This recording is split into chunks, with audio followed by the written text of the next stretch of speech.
Hey guys, how's it going? Matthew Kadish here, author of the Earthman Jack Space Saga, and today we're going to be talking about one of these big news stories coming out of San Diego Comic-Con 2019, which is that we're going to be getting a female Thor. Now, I've been seeing this news blow up all over the place on the internet ever since its announcement at the Marvel panel.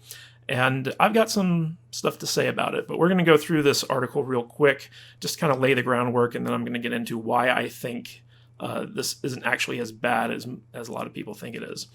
So, according to CNN Entertainment, Natalie Portman will bring the hammer as female Thor in Love and Thunder. Welcome, Miss Portman, to the League of the Marvel Cinematic Universe superheroes. Natalie Portman is making a comeback to the MCU's Thor franchise, but this time she gets her own shot at swinging the hammer. That's right, Lady Thor is here, and she's ready to bring the thunder. Marvel announced Saturday at Comic-Con International in San Diego that Portman would play a female Thor in the fourth installment of the franchise titled Thor, Love and Thunder. The movie, co-starring Chris Hemsworth and Tessa Thompson, will be directed by Taika Waititi and released in November of 2021. Portman previously romanced Hemsworth as astrophysicist Jane Foster in 2011's Thor and 2013's Thor: The Dark World, although she did not appear in 2017's Thor: Ragnarok. This time she'll join Hemsworth in doing the superhero heavy lifting. "I've always had hammer envy," Portman joked, according to Variety. Then we get a little bit of info about the rest of the announcements, and this article ends with, "The new slate of films place greater emphasis on superheroes who are female and people of color, bringing fresh excitement to a Marvel world still adapting to life after Iron Man and the OG Avengers." All right, so there's a lot to unpack here. Namely, there's been a big backlash from Marvel fans against this announcement, and a great deal of Marvel's Phase 4 plans, basically. And the kind of headline here is that, misogyny is on the rise and people don't like this idea because they hate women.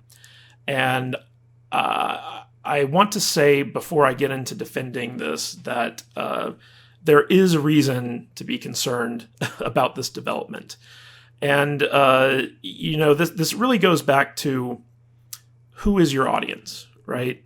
And Marvel Comics, for a long time, has forgotten who their audience is.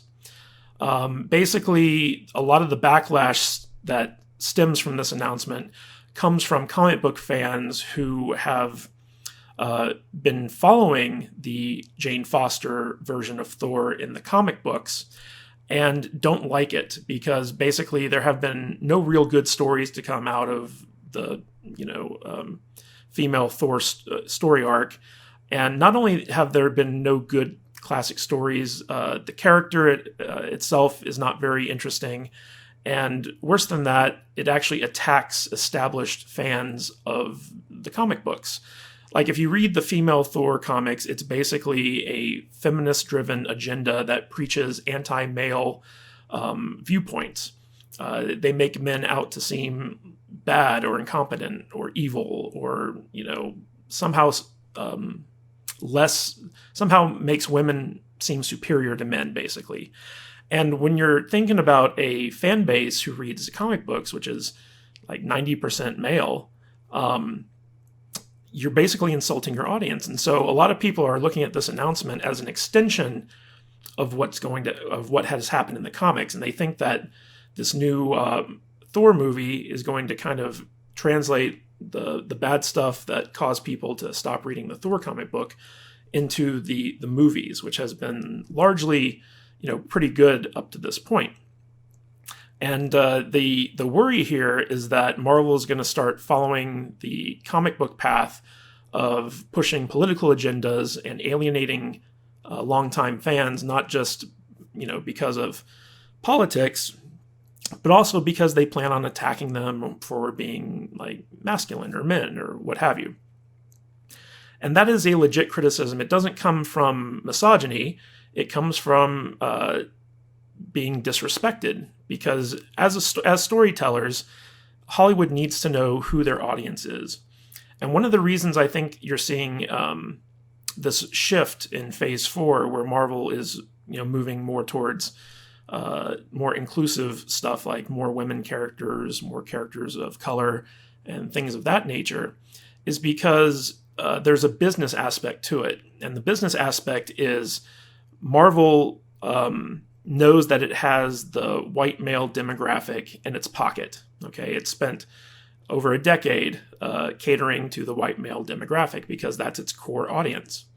And now that they're kind of this more cemented power in Hollywood, basically the suits at Disney and the higher ups at Marvel are looking at how can we expand our base and corner more of these markets. And so they look at things like, well, we're not as popular with women, we're not as popular with people of color, so why don't we try to cater to these people and grow our fan base? That way we can make more money. And so the decision to focus on more female characters and more characters of color, it's not just a political calculation. It's also a business calculation because they want to expand their audience. That's how they think of it anyway. But the trick is that you can do that type of thing, but you can't also neglect your core audience, which is, basically, men. Superheroes in particular have always been the most appealing to the male demographic. And so that demographic here is worried with this news that they're going to be left behind and ignored, and they're going to basically stop enjoying the thing that they've, loved for decades and, want to continue to love for decades. And so I think that's where a lot of the issue of this announcement comes down to.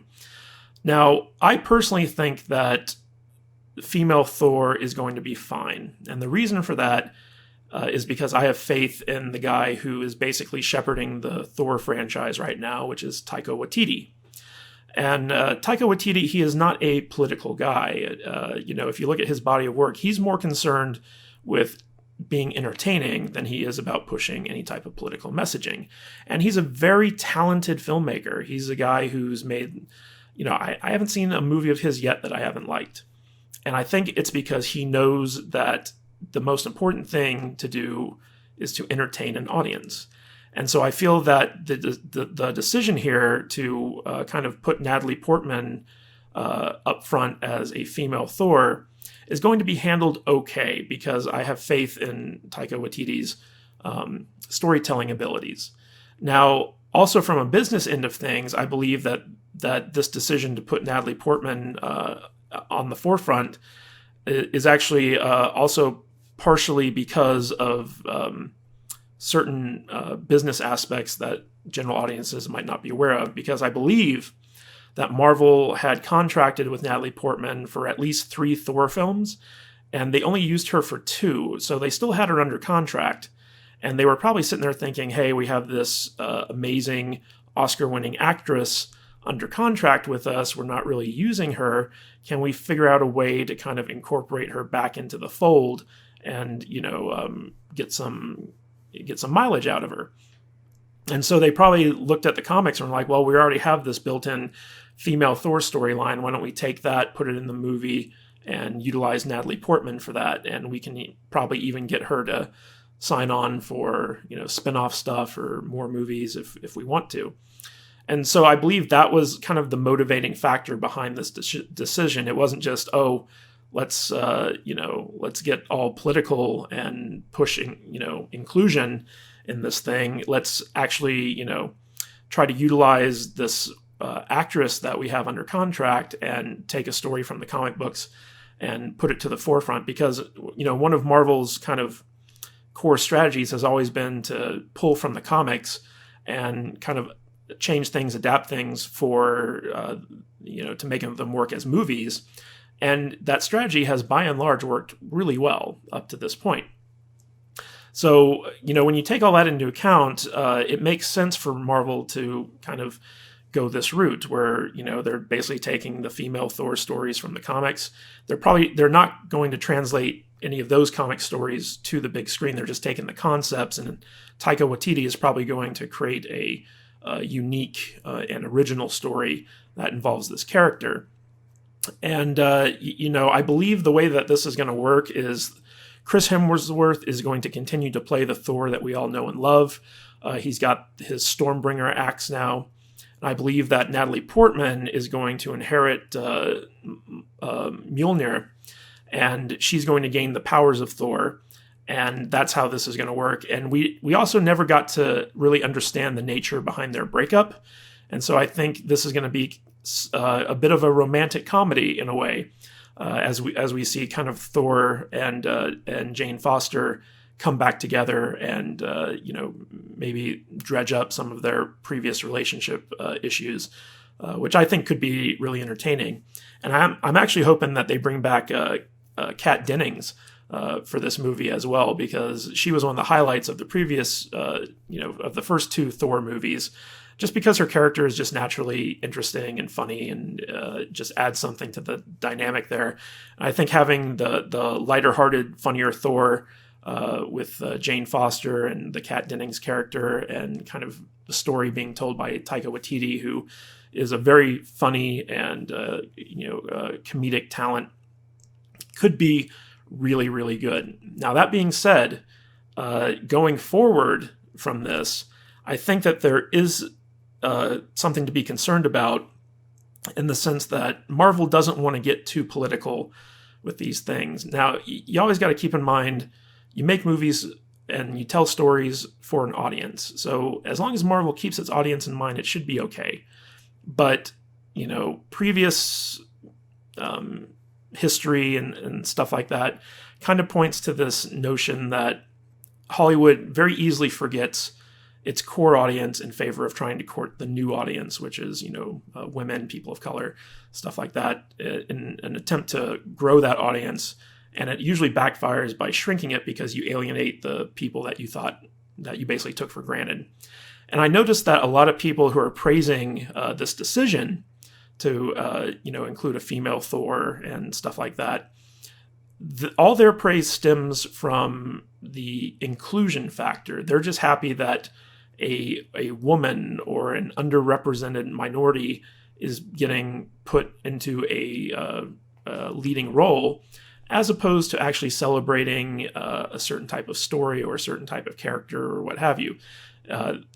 These are the same people that basically don't show up to see the movie, or don't buy the comic books when it's trying to cater them and stuff like that. Like they take the victory with, oh, we got the inclusion, now like we're just going to move on. Whereas the actual fans of the material, of the source material, of the characters and stuff like that, they're left holding the ball, and they're like, we don't like this.